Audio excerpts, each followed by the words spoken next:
Hey everybody, it's Jason Blaha here. Today I want to talk to you guys a little bit about this whole hardcore image that's put forward in the lifting world. So let me put on my +5 out of weaponsmithing, work on skilling up my crafting a little bit, and let's talk about this. And the interesting thing is you're going to find a lot of the best coaches out there don't even advocate people be hardcore all the time.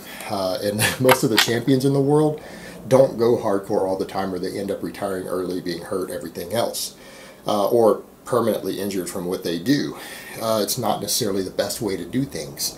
And here's the reality of it. You see this whole hardcore image put forward of how hard everyone trains and everything's beast mode and hardcore all the time. You know what that is? That's just marketing, guys. That's just people marketing to you, to young people, to convince them of how badass what they're doing is and how awesome it is, and if you do exactly what they do, you're going to be hardcore and awesome. But guys, it's just a show. It's just bravado. It's just machismo. That's all it is. It really is. That's all it is. You know why most of those guys do that? That's just to explain why they get better gains than other people because of all the drugs they're on, or their genetics, or the combination. That's all it is. You know what? Because there's tens of thousands of young men out there training just as hard as all these guys, trying to be hardcore, go 100% all the time, forced reps, using whatever devices or whatever they're using, whether it's a Bane mask or bands or chains or everything. There's tons of kids imitating all these guys. They're not getting the same results. Is it because they're lazy? No. Is it because maybe they don't have the genetics? Maybe they don't have the drug stack these guys have? That's probably more likely what it is. That's more likely what it is. And you know the reality of it?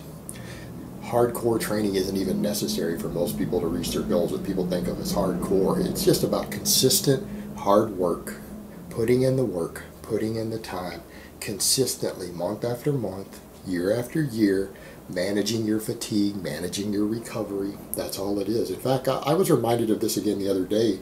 I saw Brett Contreras come through my feed talking about this, the glute guy of all people.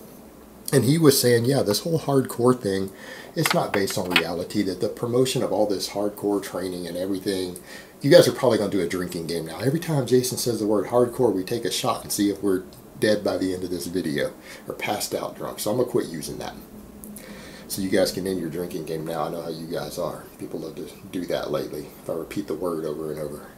But he came in here saying, look, this mentality actually causes people to burn out faster, causes them to not reach their goals, get injured at a higher rate. This doesn't work. This is not good for people. And even he agreed, as a strength and conditioning coach with an advanced degree in the field, that it's not about going hard all the time. It's about pacing yourself. You know what? I mean, yeah, we could talk about overreaching, underreaching models, but if you're going to, here's what the top experts will tell you when they work with real champions. You can only push beyond your limits for short periods of time. Now, there are benefits to pushing beyond your limits. All right, there are benefits to pushing beyond your limits and then backing down instead of just coasting and being consistent. All right, but people need to understand, number one, that needs to be timed correctly. Right, pushing beyond your limits needs to be timed correctly in the sense that you got to build up to it, and then you have to know when to back down. Because if you don't back down, you end up making less gains, get a higher injury rate, you can risk overtraining, everything else. You do worse if you don't time it correctly than had you just coasted at 80 or 90% effort for the entire year. Now, if you time it correctly, it can be worth a few percent better. You might make 5% more progress. All right, whether it's your muscle gains or strength gains, doesn't mean you get 5% more than you have now. It means that your progress might be 5% better than it would have been had you coasted. Had you coasted. That's overreaching, underreaching models. That's dual factor recovery. But it's not necessary to train that way.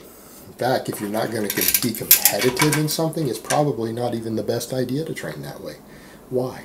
Because it has negative side effects on your life. To push beyond your limits consistently, or really beyond your limits like that, it'll affect your mood, your focus, everything else. It can affect your grades at school, it can affect your work, it can affect your relationships. That's stuff that should, unless you're just the sort of person who wants to do it, probably left for serious competitive athletes. Not for that person who's just trying to get in really good shape. Not for a person who's just a fitness enthusiast who does it because they love training, or they really want to get in shape, or they want a certain body, or they want a certain performance.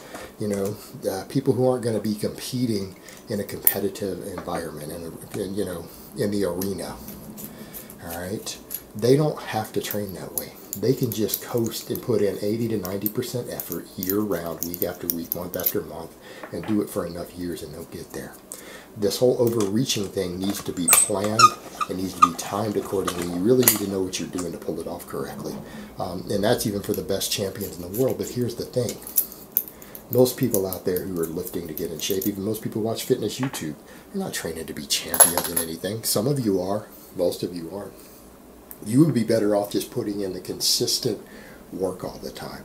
Just saying, okay, I'm going to come in and put forward 80, 90% effort. Because you know what? For the most part, 90% effort can achieve 99 to 100% of results. Okay?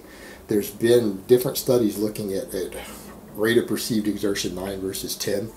People don't actually make better gains, whether it's strength or muscle mass, if they go to that full 100%. They rarely do if they go over 90%.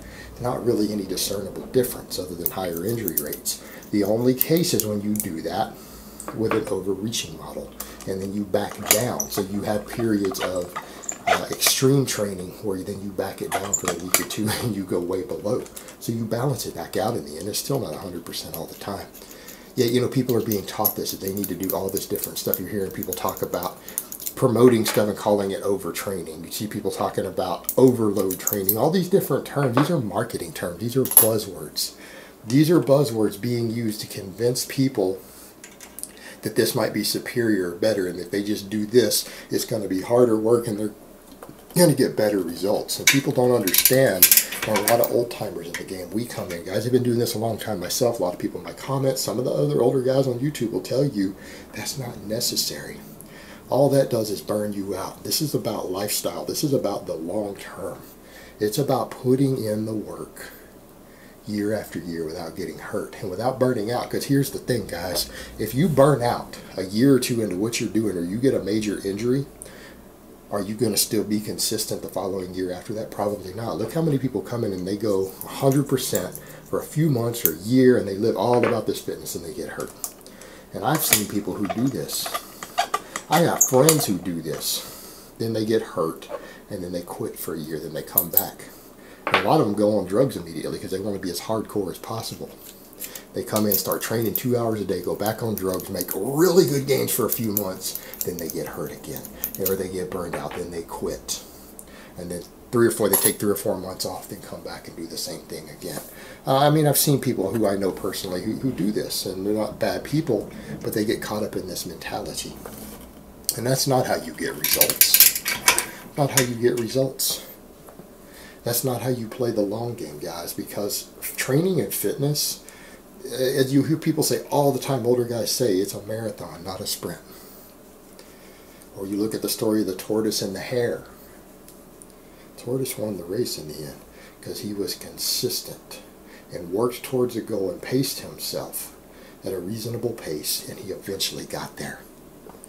Or the story of Milo of Croton. These are really similar stories. You know, we even argue whether the story of Milo and the bull is true or not. That's been a subject to a lot of debate. But it probably is true, or at least based upon some truth. But it's the same thing. If I can lift this bull every day at the weight that he gains every day, which is a few ounces, that bull didn't grow that fast. These bulls weren't hormone injected and fed on all this feed and stuff like we have. Now that bull probably didn't get over 400 pounds, and it probably took it 2 years to get there. But that was the point. He was able to lift the bull because he started when it was small and just consistently lifted the bull day after day. And then that might seem hardcore because he lifted a bull, but he didn't get to the hardcore goal by being hardcore. He got there by pacing himself. Just consistent, steady, progressive overload. Just consistency. That's it. That's the key. You don't need to be hardcore to reach your goals. You just need to be consistent. In fact, people talk about shocking the body. The body doesn't like being shocked. Anytime you do something to shock the body, you might regress as much as you gain from it. All right, there's no need to do any of that. Come in and put in the work. Be consistent. And you know what? That's what most coaches will tell you, most experts will tell you. And people say, yeah, but look at the people they're working with. Look how hardcore what they're doing is. But that's only because they've done it slowly over time. You know, when you see a guy deadlift 600 pounds with clean technique or clean form, do you think he did that just by being hardcore all the time? No, he consistently micro-loaded over the years. Okay? That might seem hardcore, but he got there by careful planning and just putting in some consistent work over the years. Same thing when you see a guy who does a really good benches 375 or something, or a pause rep clean is beautiful. He didn't get there by being hardcore. He didn't get there by doing tons of forced reps and using overtraining. No, he probably got there just by consistently putting in the work, progressive overload, maybe some periodization, doing the best accessory work to bring up his weak points. He got there over time. Same thing with all these old school bodybuilders before tons of drugs became the norm. They just consistently put in the work 3 or 4 days a week. Ate good, rested between their workouts. And they got there. Alright, just consistent work. That's it. Not hardcore. Don't buy into the marketing. It's going to get you hurt, cause you to burn out. Alright guys, but that's really all I have to say on that today. I hope it's been informative, and I will talk to you guys next time.